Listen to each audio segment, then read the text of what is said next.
Hi, folks. Welcome to Pearl series. Today, Pearl presents Would meditation help with depression and anxiety? Depression and anxiety brings about a lot of challenges in our everyday lives. And we've heard that a lot of the research suggests that healthy lifestyle habits like meditation could help in relieving some of its symptoms. So here's the question we got to think about. Would you be happy, or let's say, would you be temporarily happy by taking a pill, or be truly and permanently happy with meditation? So let's find out from Dr. Huber in this webinar about those. For the first timers, we'd always like to share that Heartfulness Pearl webinars is sponsored by Heartfulness Institute, a global nonprofit organization registered in the USA. We've got about over 10,000 volunteers who balance their personal and professional life. These are trainers who serve and teach relaxation and meditation to over 1 million people in 130 countries. Our goal is to bring about healthy, peaceful, holistically educated individuals and children, families and communities, organizations and businesses, and government organizations in a sense of well-being and oneness. For further information on that, check out heartfulness.org. And if you want to check out our previous recorded webinars, do visit webinar.heartfulness.org. A quick housekeeping before we get started. I'd like to let everyone know that all attendees will be muted for the duration of this webinar. Well, throughout the presentation, you'll have the opportunity to key in your questions into the QA box. We ask that you use this box to ask any questions along the way, and our keynote presenter, Dr. Huber, will be able to answer as many questions as possible towards the end of this webinar. As well, we will be recording this session and make it available to all in our website at a later date. Now, without further ado, I'd like to introduce our keynote speaker, Dr. Gary Huber, to you all. Now, he has spent 20 years as an emergency medicine physician before evolving his practice to integrative care. American Health Council voted him Best in Medicine for integrative care. He has developed the Hubert Healthy Weight Loss Program that also works to reverse metabolic syndrome. He's also a clinical professor at the University of Cincinnati College of Pharmacy. Dr. Huber was honored with a leadership award by Cincinnati-based Venue magazine for his work in integrative medicine. Dr. Huber mentors physicians across the US in the pursuit of an integrative medical vision. Very happy to have you with us, Dr. Huber. How are you today? I'm very well, thank you. It's just delightful to be here. Wonderful. So I'd like to start off by asking you, and I also want to know a little bit about what is integrative care? That's a great question. I get that all the time. People say, what do you do? I'm an integrative physician, and you can see the puzzled look. What is integrative? The idea of traditional medicine is we go to school, we learn how to use drugs and surgery to treat symptoms. That's it. We're not taught about lifestyle. We're not taught about reversing disease. We're not taught, this goes as a shock to everyone, we're not taught how to make people healthy. There is no class how to make people healthy. It's how do you treat disease, and we're disease focused. So an integrative practice looks at lifestyle, sleep, exercise, nutrition. It looks at why you got sick and goes to the root cause of why you got sick. Because if you go after the root cause, you can reverse things. If you just apply drugs, you can reduce symptoms, but you very rarely reverse a disease. So that's the nature of integrative medicine, is to keep working backwards, asking, how did you get here? Why? Mm-hmm. Wonderful. Very interesting to me, actually. Yeah. So at this point, I'm going to pass on the controls to you and let you begin your presentation. I'm really looking forward to this. Good. Hope I can deliver. All right. I am waiting for your... Here you go. Passover here. There we go. Okay. Well, let me just bring this into focus here. Thank you for such a lovely introduction, Lakshmi. Greatly appreciative and happy to be here. So hopefully we're going to have an enjoyable morning. I'm going to throw a little biology and a little science at you, but don't want to overwhelm you with too much. What's going on here? Okay.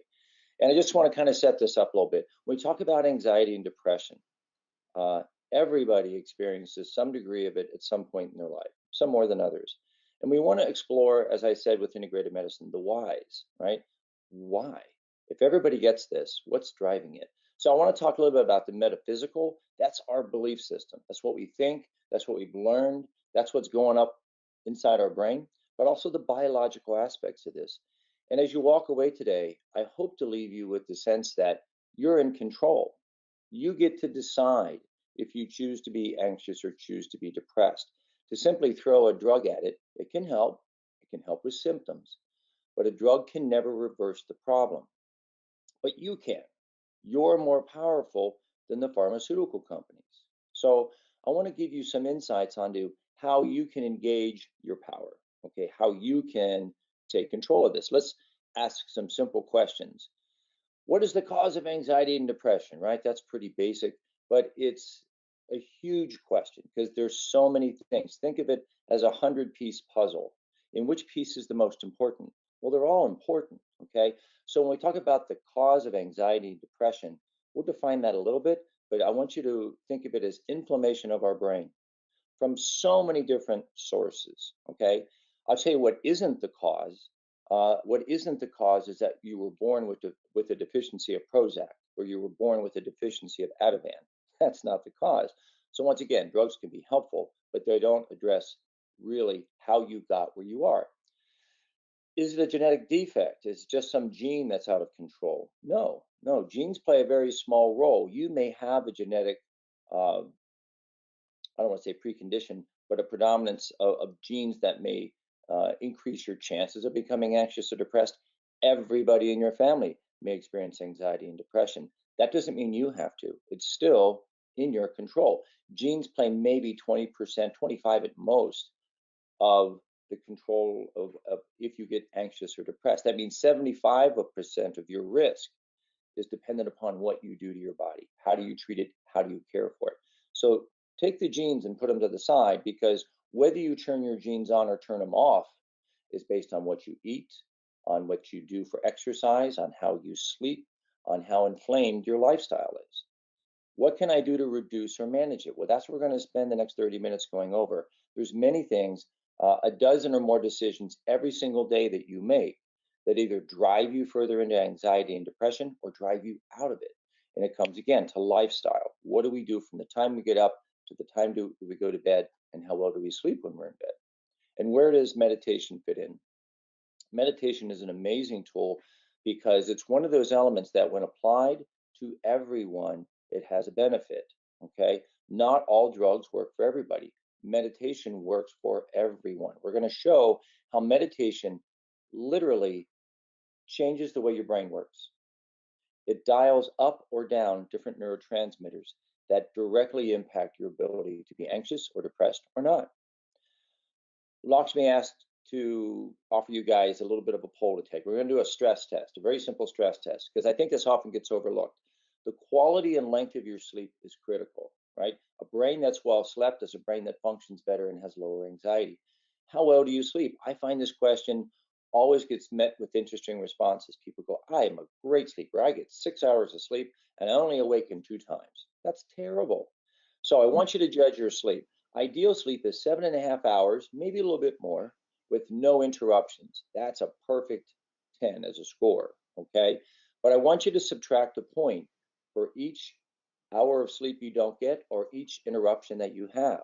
So if you say, well, I only sleep 6 hours, you got to take a point and a half off, and I wake up 2 times, you got to take off 2 more points, subtract that from your score of 10. And let's see how everybody is sleeping. Let's see how many 10s we have where people go to bed, stay asleep, and don't awaken. Okay, I'm not talking about getting up and cleaning the carpets. If you wake up, notice you're awake and roll over, you're awake. Go ahead, Lakshmi, you're going to say something? I'm going to launch the poll now and let's see what our audience got to say about that. All right. So the poll is launched and we'll give them a few seconds. Okay.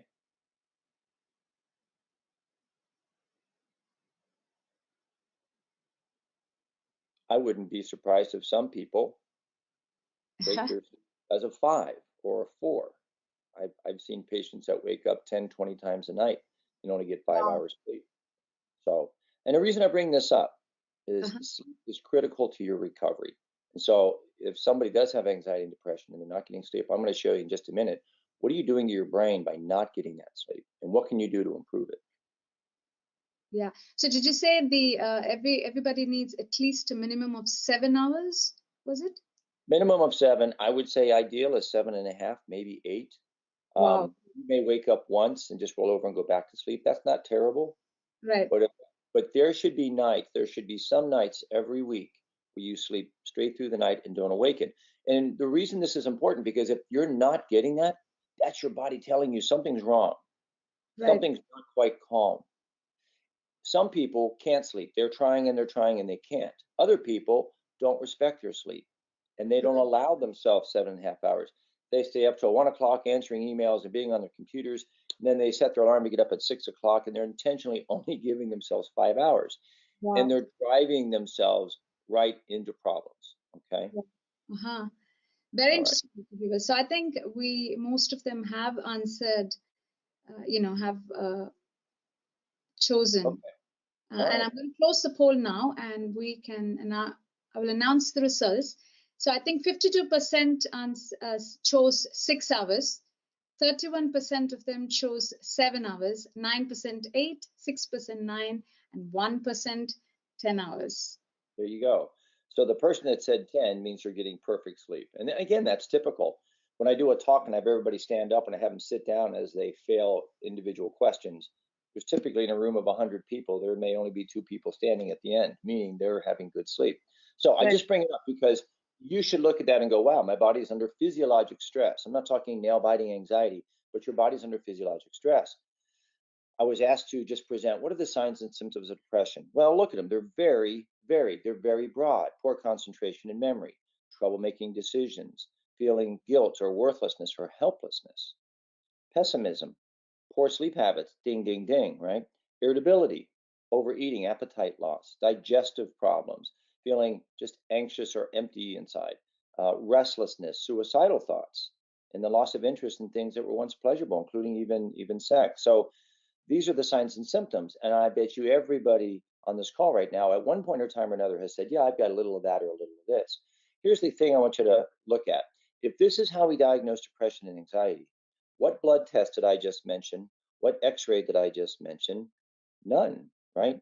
So when we talk about anxiety and depression, if you've ever been given that diagnosis, it's just a list of symptoms. It doesn't mean there's something wrong inside of you, okay? And that's important because some people think if they've been given the diagnosis of depression, oh, I must have some biochemical imbalance or I must have some anatomical problem or gene that I can't control. And it's not, it's just a list of symptoms. Now let's see what we can do to reverse that. Okay, why am I not advancing? There we go. So let's just take a quick look into the library. I spent a lot of time in the library. Let's see if I can bore you with a little science. Hope I don't bore you too bad. Well, when we talk about what does the science say, anxiety reflects inability to govern ruminative cognitive processes. Now, there's some important words there. Ruminative means we just keep going over it and over it and over it. And cognitive means we're thinking. So much of our life is spent thinking about things that are coming up or things that have happened in the past, but we're often not in the present moment. And ruminative, meaning we're just playing it over and over and over again. How many times has something bad happened or something questionable, and we just keep playing it over and over in our brains? That's problematic because people that meditate are able to disengage themselves from thought, disengage from that cognitive process. And that's one of the values of meditation. Meditation is simply being and having one thought or one image or just no images, but just being in the present moment. That's what meditation is. So if we can control our ruminating cognition with meditation, we go at the very heart of what causes anxiety. Another definition, inability to control emotional responses to perceived threats, right?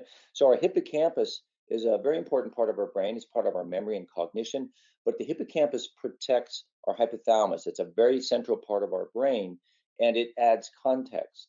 So the hippocampus is a very calming influence. But if I'm stressed all the time, making cortisol, stressed with an overbusy schedule, I tend to erode and dismantle and disrupt hippocampus function. And I begin to lose context. Okay. So things can be taken different ways, or little things can seem like big things. Or somebody says a simple word or a phrase, and we take it out of context and we think we're being attacked, or we think we're being insulted, or our ego has somehow been bruised, right? So this is a piece of that. We talk about something called the default mode network. So we all have this. There's parts of our brain, the cingulate cortex and part of the medial prefrontal cortex. These are just parts of our brain. There's no quiz, but those parts of our brain create what's called the default mode network. And this is really a key piece of it. The default mode network is me oriented negative thinking. And some people think that it's there to protect us against possible problems. Like, what would I do for myself if a hurricane or if a guy with a gun came in the room, right? But notice that default mode network happens when we're kind of bored. It's daydreaming. Experts estimate we daydream 50% of our day. And if I gave you a job, here's your job: put pencils in a box all day long. Just put pencils in a box all day long. Would you really be in the moment? Would you really be present and cognizant of what you're doing? Or would you go into autopilot and just put the pencils in the box all day long, but your brain starts wandering? That's your default mode network. You're driving your car, you're not focused exactly on the yellow line or that car. Your brain's kind of wandering because this is easy. This is not thinking, right? So our brain wanders in the default mode network, but it's always about me. What do people think about me? Do certain words define me? How's my social media presence? How do I look on social media? How many likes do I have? Right? And social media is all about the me. And we all have an ego, right? An ego is just who you are, what you look like, how you present yourself to the world. But some of us are just married and bound to our egos, and others of us can separate a little bit. When we're bound to our ego, when we're focused on the me, the default mode network, negative thinking about myself, we trend more toward anxiety and depression. So we're going to come back to this default mode network because it's very key. Now, what's the heart of anxiety and depression? Inflammation, period. Inflammation. My brain's inflamed. Some smart cookie some years ago recognized that the guy on the left that has depression or anxiety has a lot of the same mannerisms as the guy on the right who simply has the flu. They both want to be left alone. They both want to be in a dark room. They both feel tired. They're both unmotivated. They both may have a headache, right? They're withdrawing from social interaction.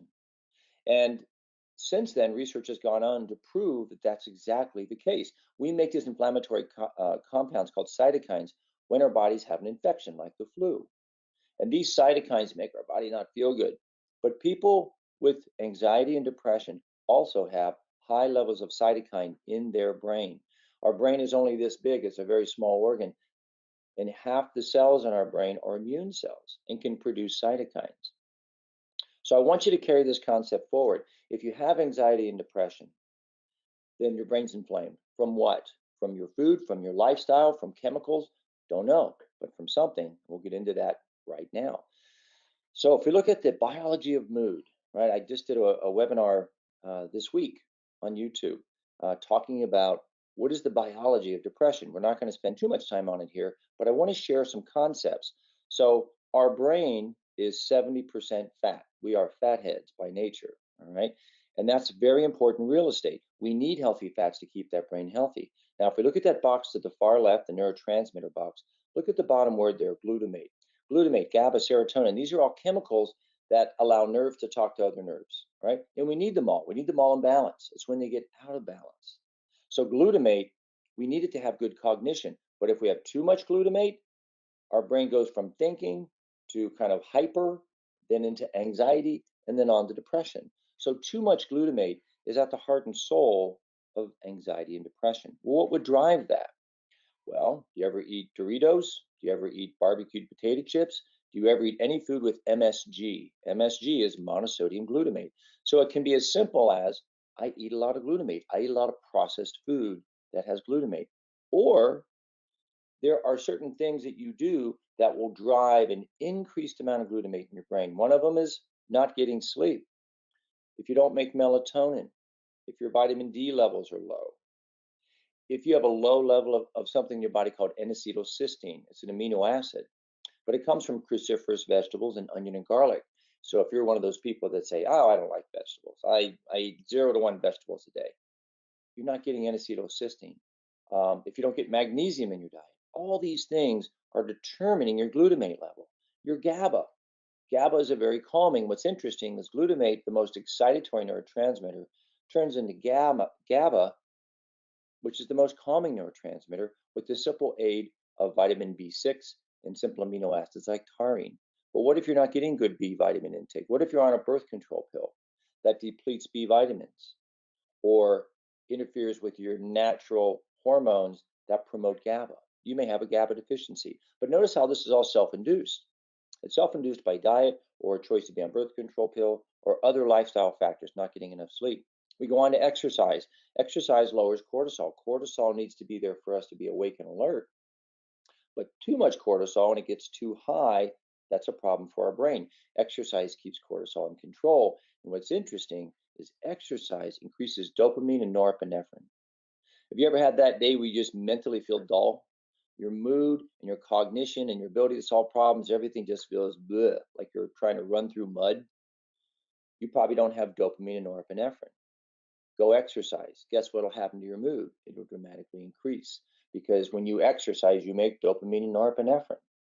So this is why we hear things like, oh, you should exercise and you should get good sleep and you should eat good food. That's because they have a direct impact on how your brain works, right? Direct impact. And so dopamine and norepinephrine have an impact on your motivation to just do things. Sleep, we've talked about that. It's part of the repair cycle. Food, if you love processed food, if you love sugar, if you love rice and potato and wheat and crackers and waffles and bagels and donuts, these are all high carbohydrate foods. They're inflammatory. They irritate your brain. They make the brain inflamed. Wait a minute. We just said inflammation was the cause of anxiety and depression. Yes. What do you do when you're anxious and depressed? You go get a big salad? No. When you're depressed, what do you want? You want ice cream. You want Oreo cookies. You want comfort food. And so we're just driving that inflammation further and further and further. Food, our belly, and what it digests is feeding the brain different neurochemicals. If we give our belly healthy fats, coconut oil, olive oil, fats aren't evil. If you've been told that fat causes heart disease, unfortunately, that was a myth that's been disproven. So food plays a big role. And then hormones, your thyroid hormones, your sex hormones. This is too small of a forum to get into all that discussion, but we do have webinars that talk about that on our site. Again, if you go to YouTube, Dr. Gary Huber, there's lots of webinars we do that talk about thyroid, that talk about sex hormones, because they have a big impact. And then lastly, medications.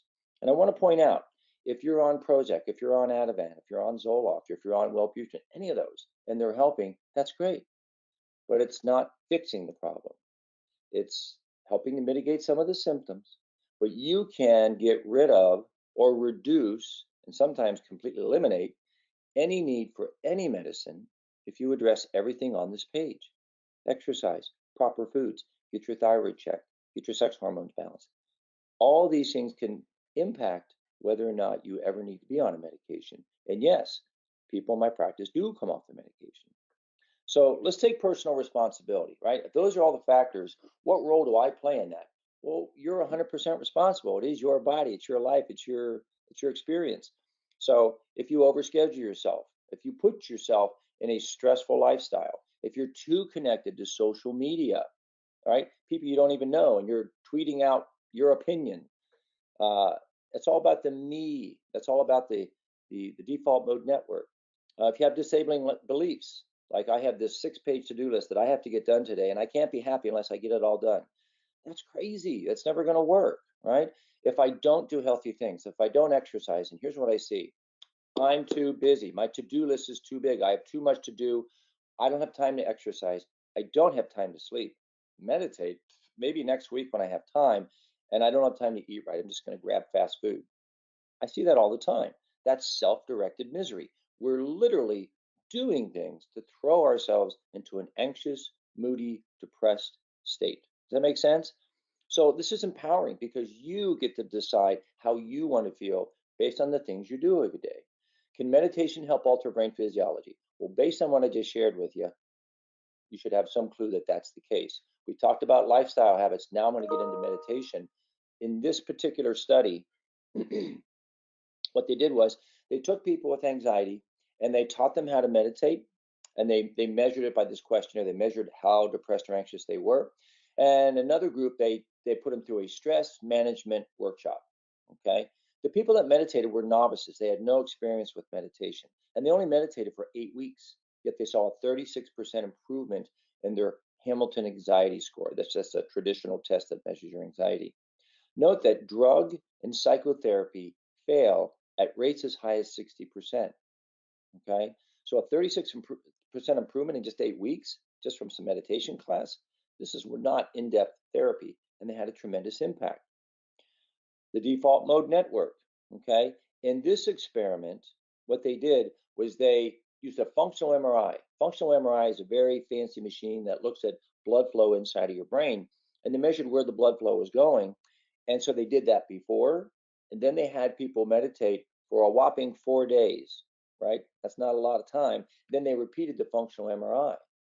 They were looking at the default mode network, those two areas of the brain that I talked about, and they saw that people that meditate, their default mode network was less active after just 4 days of meditation. They had another group that instead of meditating, they just taught them to distract themselves with their breath. You probably have heard of this, right? Just focus on your breath. Just focus on your breath. And that can be a part of meditation, but it's not the entirety of meditation. And that didn't have nearly the same effect on anxiety scores. So when people really learn how to meditate, how to detach and simply be and let their mind rest, and in Heartfulness Meditation, we talk about letting it rest in the heart. Just be. That's all there is to it. They notice a reduction. So this is pretty high science. We're talking MRI studies of the brain. Exercise and meditation have a lot of things in common. They both affect the default mode network. Think about this. When you're exercising, what are you focused on? What are you thinking about? Are you solving problems and going through your to-do list? Not typically, right? You're just exercising. It's focused. That's kind of what meditation is, right? It's just focus. But they both have a very big impact on lowering default mode network and quieting anxiety. Pretty simple stuff. All right, enough of the library. If you're asleep, get your head up. We're going to move on. Let's talk about the metaphysical side of this. All right. So I've hopefully shared enough that you believe, oh my gosh, there's plenty of science to show that meditation affects the way my brain works and my lifestyle. But what about what you think? What about what you choose to think about? What habits have you learned? What habits have you been taught? And I want to explore that because this is just another way of looking at it. And I think it's just as valid as the scientific biological side that anxiety and depression are simply emotions. Now, you can train yourself and you can train your brain to either plug fully into that emotion and ride the wave of anxiety, but you also have the ability through meditation to recognize, oh, anxiety is simply an emotion. There may be some inflammation in my brain, but it is just an emotion. And I can choose to ride that breeze, or I can choose to be and let it blow by. All right. And just choose not to be. People that meditate have a greater ability to do that. People that don't meditate are so caught up in their ego that things that stress their brain or stress their ego cause them to be swept down this river. Okay. So I just want to throw that out there as an idea. And I'm not suggesting it's just simply turning a switch and it's that easy, but it is very possible. What's the difference between happiness and anxiety? With happiness, happiness can only come from the inside out. Happiness can also only happen in the present moment. You can't be happy in the past and happy in the future, okay? I mean, you may be able to, but in this present moment, I can't look at the past and experience happiness. I may have joy over a memory, but true happiness comes from within us and it only happens in the now, in the very present moment. And so many of us spend very little time in the now. We're doing something, but we're fretting what we've got to do next hour, or we're lamenting what happened an hour ago. And people with anxiety tend to spend all their time in the future or in the past. I had a guy in my office just a couple of weeks ago. Dan had a history of being an alcoholic. He's not anymore. He's been clean and sober for over a year and a half, but he still struggles with anxiety. And as I sat and talked with him, I said, Dan, give me one or two examples of things in the past day or two that have caused you to feel anxious. And every time It was a regret about something he did in the past or a concern about what might happen in the future. And I said, I want you to catch yourself doing that. Every time you feel yourself being anxious, stop. What are you thinking about? If it's something in the future or something in the past, that's wasted time. We can't be happy there. We can only be happy in the present moment. You can't change the past, and the future hasn't happened yet. So we're wasting time perseverating over a thought that has no substance. And that's where the ego is, right? The ego on the left hand side is either chasing after some desire. The ego is chasing after money, or it's chasing food, or it's chasing something that makes us feel good. It's chasing pleasure. It's chasing how good it looks on social media, but it's trying to make itself feel better, or it's running away. The picture on the right. We're running away from past beliefs. We're running away from past events that we feel anxious about. That's what the ego does. The ego is never in the present moment. The ego is never happy. It's never calm. It's never satisfied. So understanding what your ego is and what you are not your ego. And if we can learn to reduce our time spent in thinking about yesterday and tomorrow and be in the present moment, the ego can't live there. The ego can't survive there. Okay. If we're doing some post on Facebook so that we look good in the future, we're doing that in the now, but it's all about our ego, about our default mode network running wild and trying to impact what we're going to look like in the future. This is just a different way of looking at it. We can only be happy in the present moment. So if I'm anxious, I'm either thinking about something in the past that I regret, or I'm worrying about something that hasn't even happened yet. And when we can teach ourselves to nestle comfortably in the present moment, and meditation helps us to do that. In fact, that is the very definition of meditation. Then we can find happiness. We can find calm. We can be a different person from the person that we're trying to escape. We can separate ourselves from our ego. So calming your anxiety may be as simple as the pursuit of true happiness. And true happiness only exists in the present moment. I want to share one of my favorite stories because we all recognize our own ego at times. There was a gentleman, he was on his boat and the sun was shining and the water was calm and he was laying there just reveling in the joy of the moment and how happy he was. And suddenly something clunked into his boat. It was another boat that banged into his. And he immediately jumped up, angry, fist drawn, ready to punch somebody in the face. What ignorant boater smacked into my boat and disrupted my afternoon? He's angry. And then he realized it was just another boat that had gotten loose from its mooring and that simply drifted with the wind into his boat. That's all it was. And he laughed and he went, oh, it's just the wind. It's just the wind. Wait a minute. 1 minute he's angry. Seconds later, he's laughing. What's the difference? Because the event is the same. The event is the same. But in the first iteration, he felt his ego is being attacked. Somebody banged into his boat. His ego was in jeopardy. It was being attacked by somebody else's ignorance. And in the second, he realized, well, there is no ego because it's just the wind. It's just an event. And we can begin to look at our life as that. It's just events and take the ego out. Somebody cuts us off in traffic. Oh, I hate him. He doesn't have anything to do with you. He doesn't know who you are. He's just late for a meeting. And if we just look at that event and separate the emotion, we separate the ego from that event. The ego is always, if you're feeling pain, if you're feeling suffering, it is always the ego. Stop and think about that. Go through today, and if you feel anxiety or you feel suffering or you feel pain or you feel any form of misery, stop and think. Is it really the event, or is it how I interpret how the event affects my ego? Is it about me? Okay. And when we do that, we begin to see the whole world begins to open up and the skies are brighter and there's less problems because we can separate events from emotion. And that's key. This is just a visual that I like to use when I'm talking. Hang on a second. My dogs are barking. It's just an event, nothing to get anxious about. That consciousness is being aware of the present moment, being in the present moment, fully vested, full on. There's an alertness, but there's a calmness and a stillness in the present moment. There's peace there because there's space, right? We don't have time in this format to talk about space, but space is an interesting concept and non-resistance. We resist things when we engage our ego. Something is good or it's bad or it's black or it's white or it's high or it's low. That's our ego placing judgments. Okay. And in that moment, we're unconscious. We're not experiencing the moment. We're judging it and we're managing it and we're sorting it and stacking it. And that's what we do when we go to work. We have to do our jobs. We have to write reports and we have to make judgments. And so the unconsciousness of our life, the form, the experiences, seriousness, heaviness, things, our emotions, they're there, they're real. I'm not saying just ignore them, but recognize that is the unconscious you, that is the ego. And much bigger than the ego is your whole life where you can be conscious.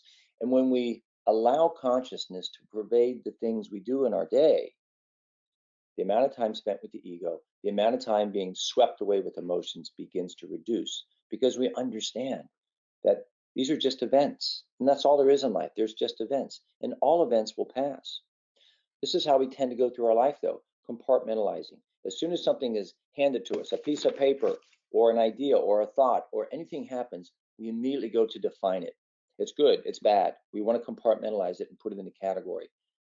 Today, catch yourself doing that, okay? Today, catch yourself defining everything. You don't need to. But when you do, it is your ego that's defining it. Just let it be. There really isn't anything that's good or bad. There's a painting on the wall. Is it ugly or is it pretty? It's neither. It's just a painting. You can decide if it's ugly or pretty, but now you're judging. Notice how many times you judge somebody or somebody judges you. And when you catch yourself judging or being judged, notice it's all about ego. It's all about the ego. And the ego is there to make you miserable. The ego is there to make you anxious and depressed. And if we can identify its presence and put it in a box and shrink it, it can't bother us so much. Another quick story. Farmer sitting on the fence post talking to his neighbor. Neighbor says, "How things going, Bill?" And Bill says, "Well, not so good." He goes, "My horse ran out of the corral today, just took off." And his neighbor goes, "Oh my gosh, that's terrible. That's horrible." And Bill goes, "Well, good news, bad news, who knows?" A week later, he's talking to his neighbor, and that horse came back, and with it, it brought 6 wild mares right into the corral. And he's telling his neighbor about it. Neighbor goes, "Oh my gosh, that's awesome. 6 new wild mares in your corral. That's fantastic." Bill goes, "Well, good news, bad news, who knows?" The very next day, the farmer's son, Bill's son, was out there trying to tame one of the wild mares. He got bucked off the horse, landed on the ground, and broke his leg. And as Bill shared that with his neighbor a few days later, "Oh, that's terrible. Your son broke his leg."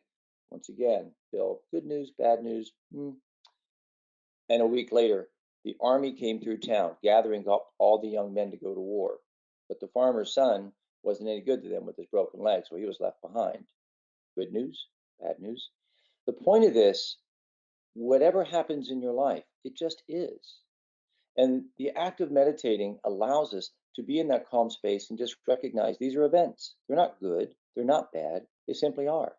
When good things happen and we're happy, awesome, experience it. But that mood will pass because that event will pass. When bad things happen, okay, no sense getting anxious over it because you know what will happen to that bad thing?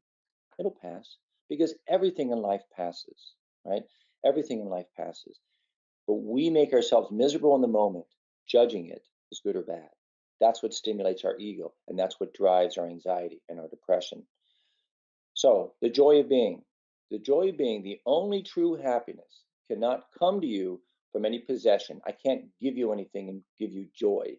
You might get some pleasure, but that's not the same as joy and happiness. No achievement, no person or event or anything that happens to you can bring you joy. Joy has to come from within you. It emanates from within you outside. And when you're attached to the ego is always in defense of itself. If something attacks the ego fights back with anger. And anger destroys. It is absolutely the annihilator of any joy or any happiness in our lives. So understanding that everything we wish to have is already within us. We have happiness in us. We don't need to go seeking pleasures to have happiness. It's already there. We just have to eliminate the garbage, the traffic, the judgment, the ego, so that it can rise out of us and be experienced. In religion, I don't like speaking about religion because it's so divisive, isn't it? Whether you're Christian or Muslim or Buddhist, I'm going to talk about something Daji says about that in just a second. But I want you to think about this. If my brain is always thinking, it can't even hear signals from your divinity, from your God, or whatever your religious beliefs are. How can you receive a signal from your divinity if the brain's always thinking and judging, right? When we meditate, we create silence, we create space. We create space so that divinity can reach us and speak to us and make a difference. So meditation is key for creating that sense of space and creating quiet. This is from Daji's book, The Heartfulness Way. Certainly recommend reading it. There's some very key insights here. But this is just a quote right out of the book from Daji, who says, framing others as Jews, Christians, or Muslims builds walls of difference, and it creates conflict. We see the differences and the contrast, and it creates an us versus them mentality. That's exactly what the ego does. It creates me versus them. Peace and love are what bring people together in a united energy. Learning to meditate is adopting an attitude of peace and acceptance, of non-resistance. And I'll just connect that to that thought of ego.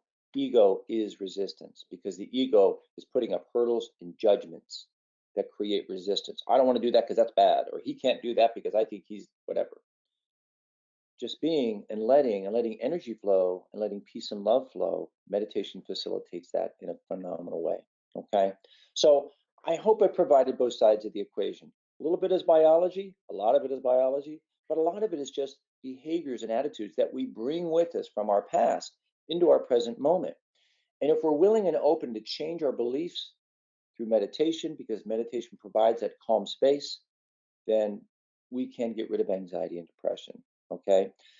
So as we walk away from this morning's talk, biology is altered by us. We affect our biology. It's not our genes that makes you anxious. It's what you do to your genes and what you do to your chemistry that changes it. Acknowledging your role in your own biology, that you have infinite power to change your biology. You have infinite power to change your sleep, your exercise, your dietary habits. That's key. So just understand, you're not a victim of your genes. You are the master, and you have to take control. How do I take responsibility? Simply first recognize.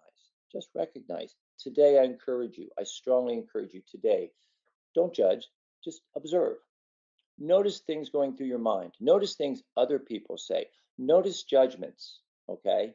Just notice them. Oh, what do you think about that shirt she was wearing? Or I think so and so is this.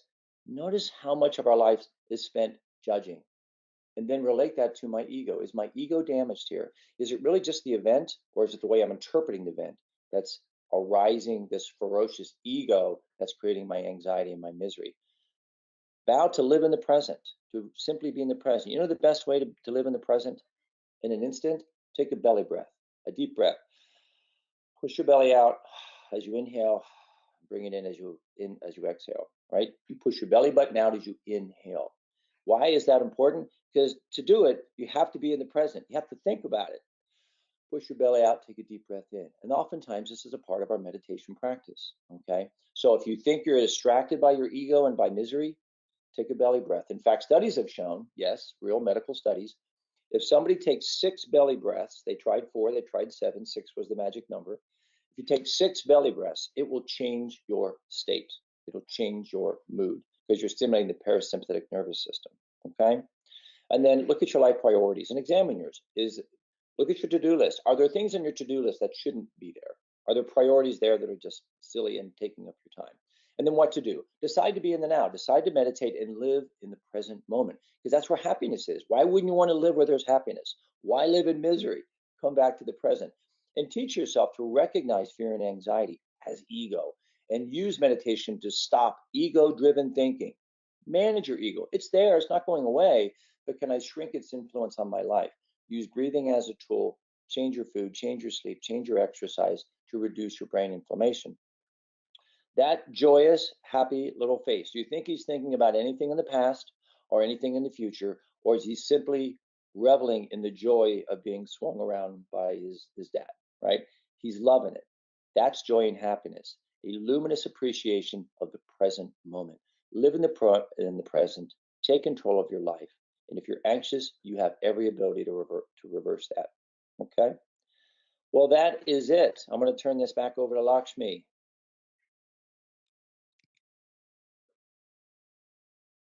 I think I'm going to turn this over to Lakshmi. Thank you. I got it. Are you All able to right. see my screen now? Trying to turn this over to you. Do I need to? I've got the controls back to me, and Oh, then there you go. yes, thank Off you, you Dr. go. Guba.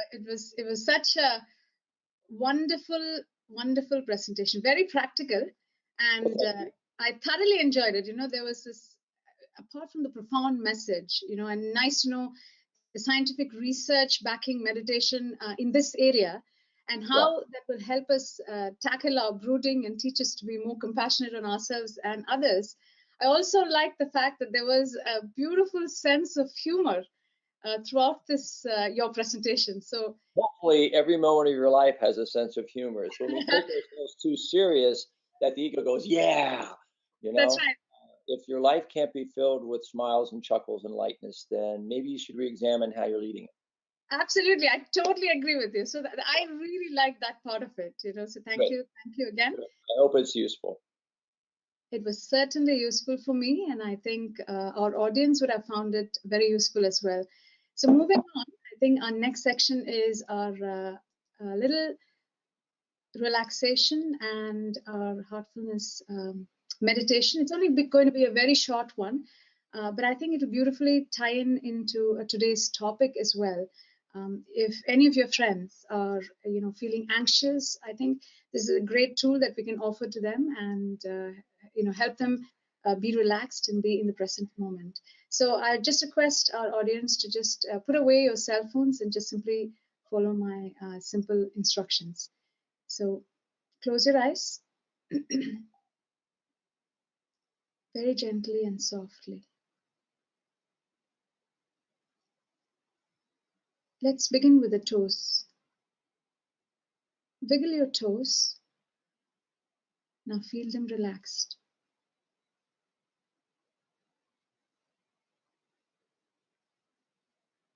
Relax your ankles and feet.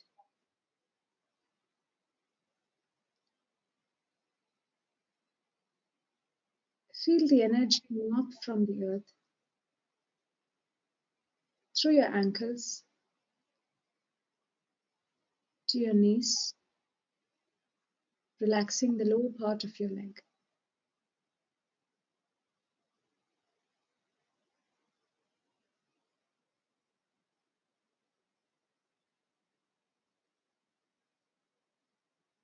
Feel the energy move up your thighs to your hips,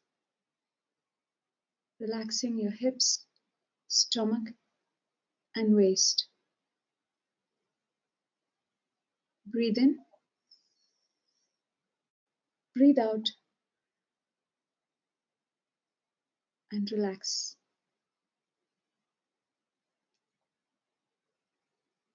Now relax your back. From the top to the bottom, your entire back is relaxed. Breathe in, breathe out,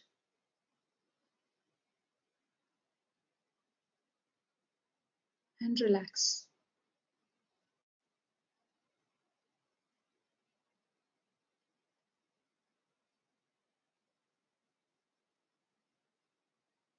Relax your chest and your shoulders. Feel your shoulders simply melting away.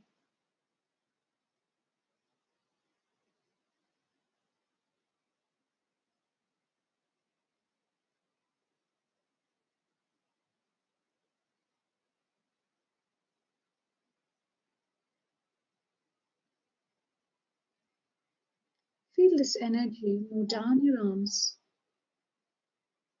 your upper arms, lower arms, hands, all the way to the tip of your fingers.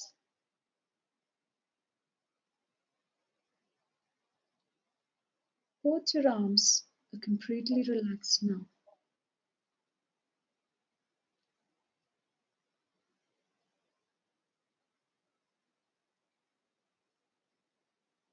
Relax your neck muscles.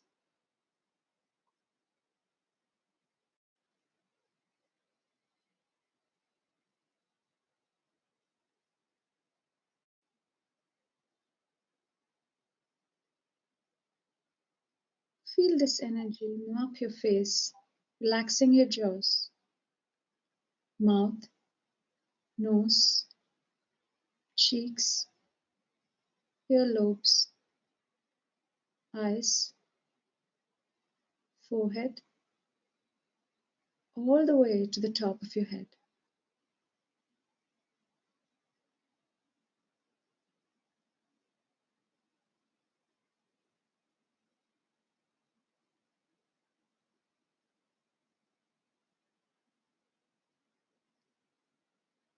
Feel how the whole body is completely relaxed.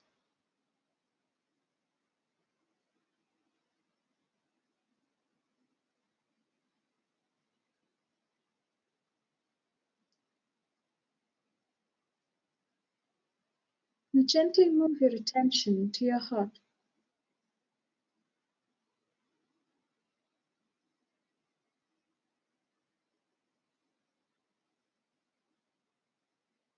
Imagine that the source of light is already present in your heart, is illuminating and pulling your attention inwards.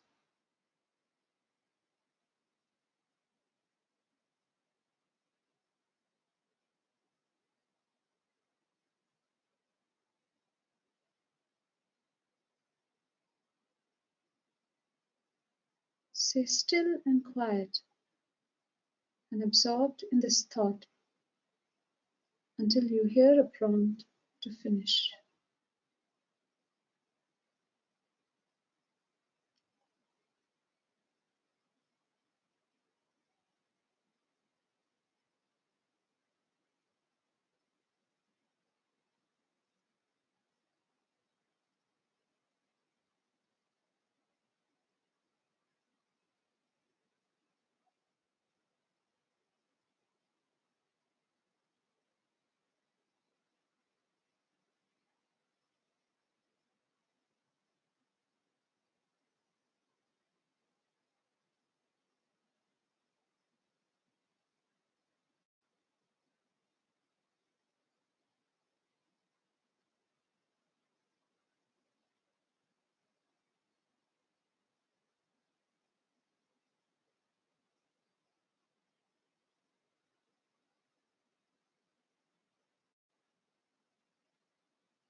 That's all.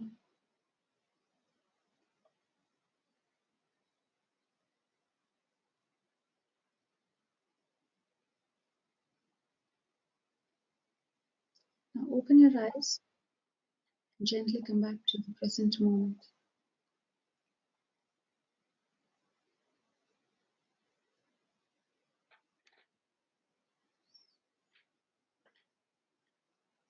This is only a very short experience of heartfulness, relaxation, and meditation. That's all the time we have in each of our webinar anyways. So at this point, I think we will open the floor for questions, Dr. Huber. Okay.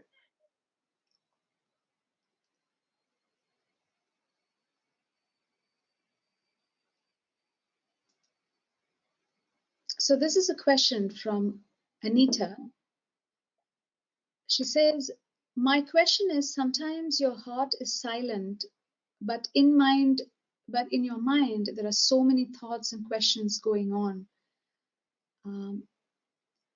So I think that's all she's written. I'm assuming she's asking, how do you handle that?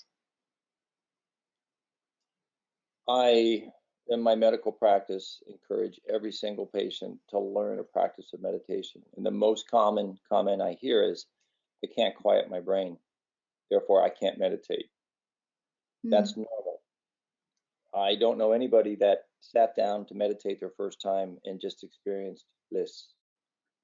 Much of what we talked about in this past hour has been about asserting some control, but control is a concept that it's not real. You can't control things. You can just let things be. And so, what I really encourage people where they find their brain has got too much chatter, just keep going back to your breath, back to your heart. And your brain will think of your to-do list, and I have to go to the grocery, and I have to get the dog, and I have to do all these things. It's there, it's natural, it's normal. That's how your brain works. That's your default mode network, bringing all those things up. Let it go like a breeze. I'm thinking about the fact that my car needs an oil change. Let it go. Just come back to the breath, come back to the heart. And the more you do it, the more you're strengthening your ability. Meditation is an exercise for your brain. You go to the gym and you run or you lift weights. This is an exercise for the brain. The more you do it, the better you get at letting thoughts go, coming back to the center, coming back to the stillness. So it's just a matter of time and experience and allowing it to be and not judging yourself. I can't do this. I'm no good at this. That's the ego judging. Just let it be. You're perfect just as you are. Just let it be. And keep coming back to the breath. And over time, you realize, wow, I'm doing this better and better and better over time. I think the biggest poison is that judgment of ourselves that I can't do this. You can. Quit judging yourself. Just let it be. Thank you. Now, this is a question from Jazz. Any recommendations on website and resource to get more details on the food which fights anxiety? Oh boy, oh boy, oh boy. Yes. In fact, if we wanted to go on an anti-inflammatory diet, so here's the broad strokes. An inflammatory diet has lots of carbs and sugars, period. An anti-inflammatory diet has lots of whole foods and lots of healthy fats. A ketogenic diet is a high-fat diet. It's very healthy for you. Not everybody wants to do a ketogenic diet, but it's very healthy for you. If you go onto YouTube and look for our YouTube channel, it's YouTube, Dr. Gary Huber, you will see at least 2 videos on just what a ketogenic diet is, okay? And my dietitian, Chelsea, works with people all the time. There's lots of information on our website, which is huberpm.com. At huberpm.com, there's an education section. It's open to everybody. Go in and look at all the information that we have there on exercise and nutrition and just lifestyle. So that's a great place to go. We've got articles on milk and wheat and cruciferous vegetables and just everything you can imagine. So there's tons of resources there to get involved in. And don't feel overwhelmed. Just start with the simple notion.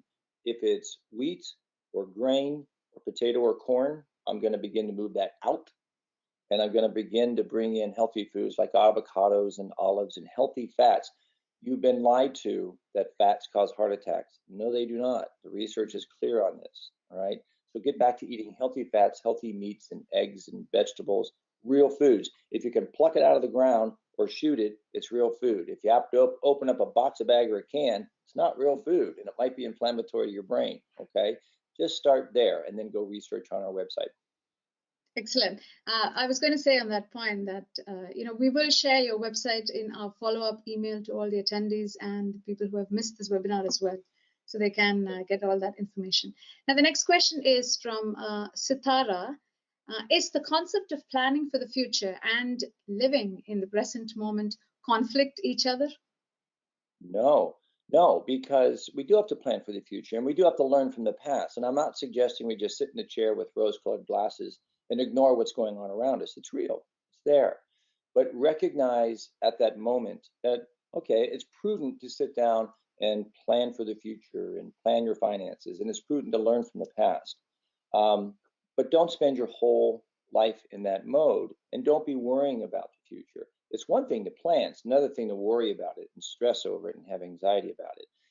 And that's like that big circle I showed that was yellow with the little smaller red circle inside. There's parts of our life where we have to look at details and we have to make plans. We have to do that.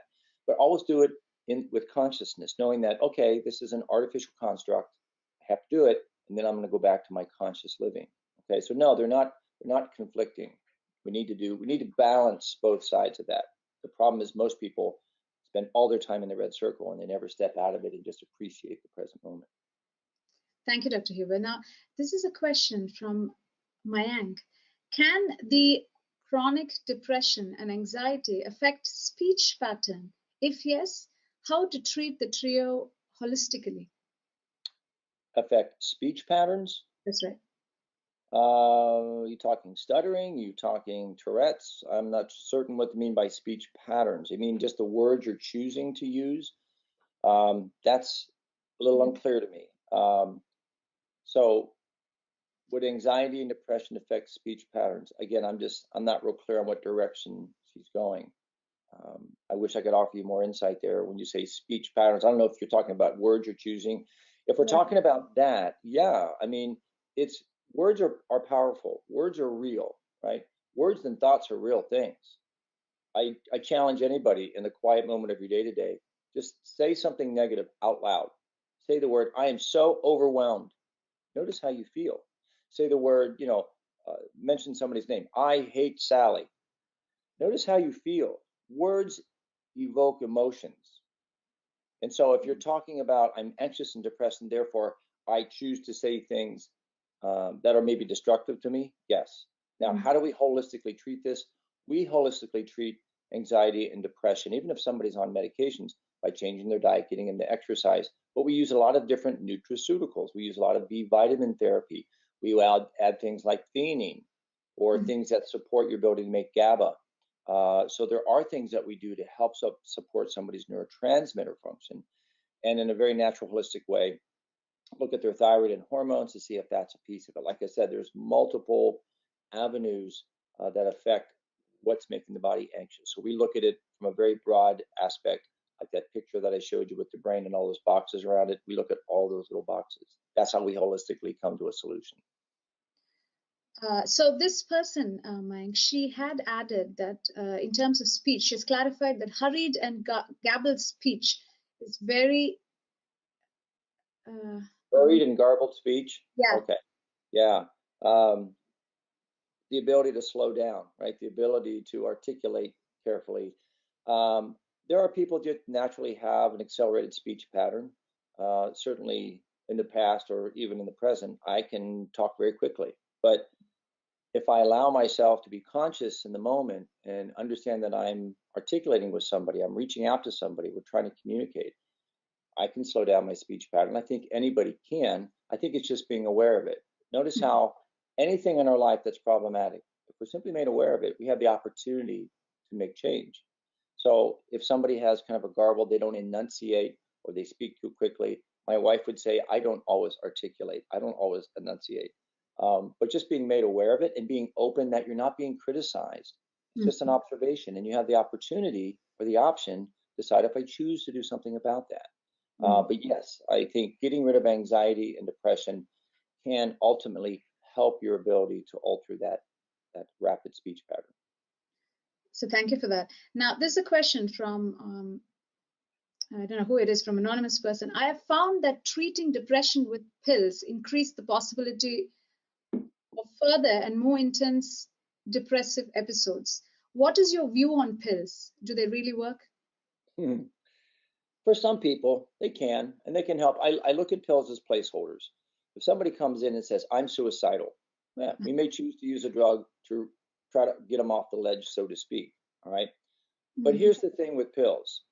I said before, there's no blood test, there's no x-ray, there's no testing. It's just, how do you feel? Oh, I feel depressed and anxious and suicidal. Okay, let me spin the big wheel and I'm going to throw a dart. Oh, we landed on Wellbutrin today. Meaning we just pick drugs randomly, hoping that they have an impact. And sometimes they do. Sometimes they work really well. One of the most common drugs is the SSRIs, all right, the Prozac, the Zoloft, very commonly used. There's some problems associated with these drugs. If somebody is fatigued and tired, and I put them on an SSRI like Prozac, it can make them more fatigued and more tired. What are the odds of that person going to exercise and improving their norepinephrine production if they're tired? About 50% of people that use an SSRI will notice either no effect or worsening.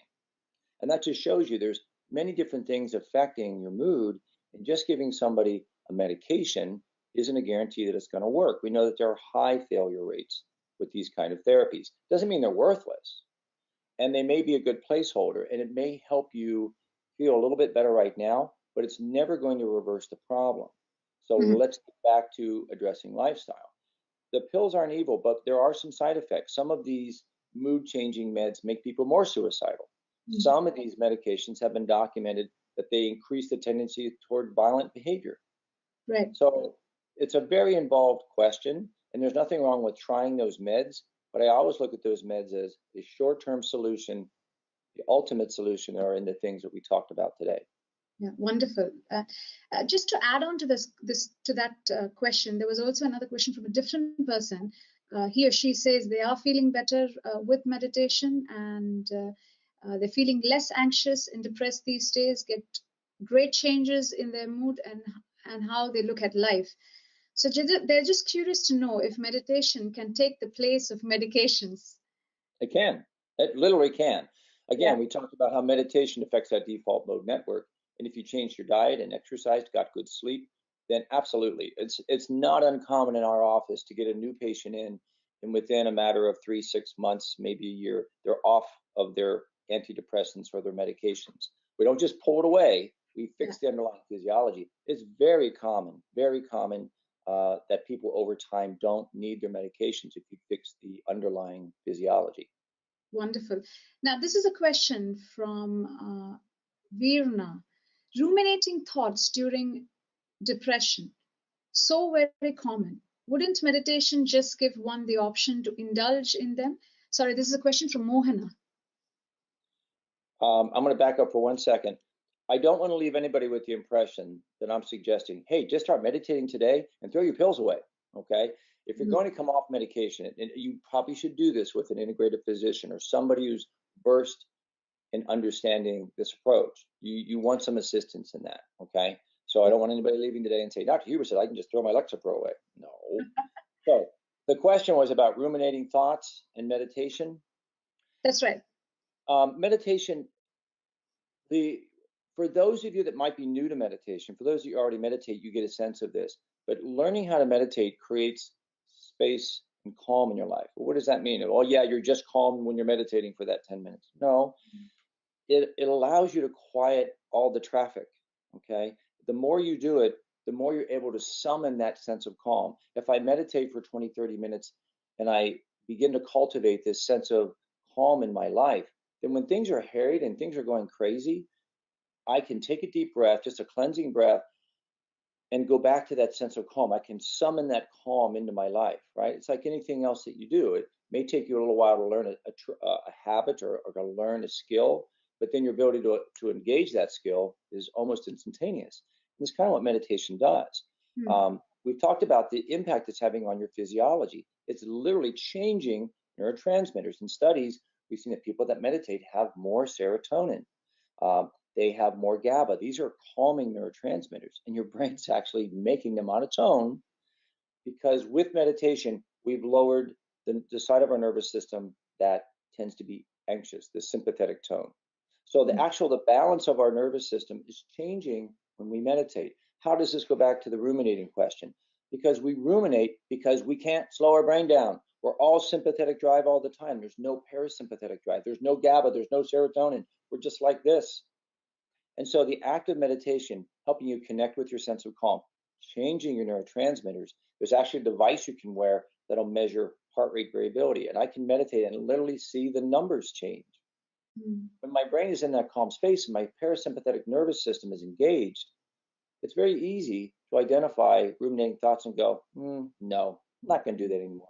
Put that aside. Okay. Mm. It begins to give you control that you beforehand didn't necessarily have. Mm. It's wonderful to know the science behind these things, I think. I Uh, know, right? It's yeah, like you've got knobs and switches, and you go, I'm not even using this control panel.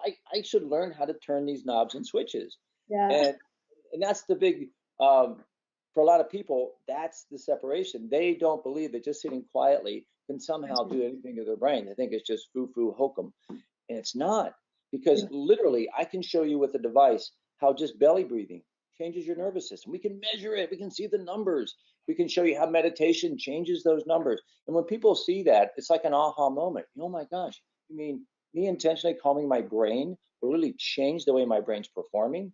Yes. And not just when you're meditating. hours and days after you've completed your meditation. Yeah. Yeah, it's the Very science is there. It's overwhelming. There are mountains of papers, yeah. and if we don't acknowledge them, and hopefully I've done some, given you some ability to acknowledge that there's science behind this, right? For some people, for me that was a difference maker. My blood pressure was elevated some years ago, and I read something about meditation to lower blood pressure. I'm like, yeah, sure, right. Mm-hmm. And then as I read about it, I realized it was true. And that's how I control my blood pressure. I don't take a medication. I exercise and I meditate, and my blood pressure stays down. Mm-hmm. So, wonderful, Dr. Huber. Thank you for sharing that, by the way. I think we've already run out of time, but there's tons of questions, and I just really want to help people as much as possible, but probably we'll take 2 more questions. okay. This was an interesting question from Rekha. She says, hi, there are symptoms of hopelessness and worthlessness in depression. As a psychologist, we treat with cognitive behavior therapy first. When do you think we can introduce meditation to such patients? Oh, right away. And I definitely agree with cognitive behavioral therapy, because all you're asking people to do is what we've talked about today, is be in the moment. Think Mm-hmm. about what you're doing and why you're doing it. And I think that's huge. I love cognitive behavioral therapy because it makes people aware of their actions. But when can you induce or introduce meditation? Right from the get-go. I think the two work very, very well together. Wonderful. Now, this is the last question. Does walking meditation help with depression? As I find it hard to sit and meditate. What are your thoughts? There's yes and no. Okay. So Okay. first of all, walking meditation, we're almost in an exercise mode, right? What are you doing when you're walking? Hopefully you're walking through a forest, or you're walking around nature. You're not walking on a treadmill, right? Because when you're out in nature, there's an asymmetrical symmetry to nature. I look out when I say this because I'm looking at a window that beyond it is nothing but trees and trees and trees. There is a sense of calm in nature, and for a whole bunch of different reasons. That's been scientifically studied. Being in nature and being around things that are randomly asymmetrical is very calming to our brain. It's very helpful. We tend to live in square buildings with square windows and square doors or rectangular doors. And we need to get away from that. We need to get outside. We need to touch the earth. We need to ground. We need to get vitamin D from the sun. So when you're walking and meditating, I think there are other things in play that are helpful. And I would encourage you to keep doing that. Now, having said that, the longer you read and study and explore meditation, you'll find, just as Lakshmi walked us through today, the ability to sit and close your eyes and focus internally is key. Mm-hmm. And you're saying you have to walk and meditate because you can't sit and do it. And my response would be, keep doing it anyway. Mm-hmm. Keep sitting. Give yourself 10 minutes to meditate and keep exploring, because you're building that muscle. You're building that mind's ability to calm itself down. Okay. That's like the person that's so overweight, I can't exercise. I'm too fat to exercise. You're the person that needs it the most. The person with the busy brain that can't focus and can't sit still, you're the person that needs it the most. And you can. You can. The biggest thing we do is we say out loud, I can't do it. And as soon as you do, you're right. You can't because you just said so. Mm-hmm. We need to approach it with the mindset of, I have found this challenging in the past, but I'm willing to exert some effort because I know it's going to pay off. I just need to stay with it. That's an open door, right? That's an open door. It's the same person, but just saying, using powerful words and not using the kind of words that shut us down, using words that open us up. I believe this is good for me. I'm going to engage in it, and I am trusting that I'm going to have a good result. And it doesn't have to happen today or next week. It might happen a month from now. Mm-hmm. But staying with it and pursuing it, you will get a reward. Don't give up and don't penalize yourself with negative thoughts. Wonderful. Thank you, Dr. Huber. I think we've almost come to the closing. Okay. It was such a wonderful, wonderful webinar with you. I've learned a lot myself, and I believe it was thoroughly useful for our audience as well. And excellent. So thank you for your time to join us today, and for sharing all these great research behind meditation that's backing in this particular area. So that's this wonderful. Any last words for our audience? Don't give up. Just keep going after it. Your life is under your control.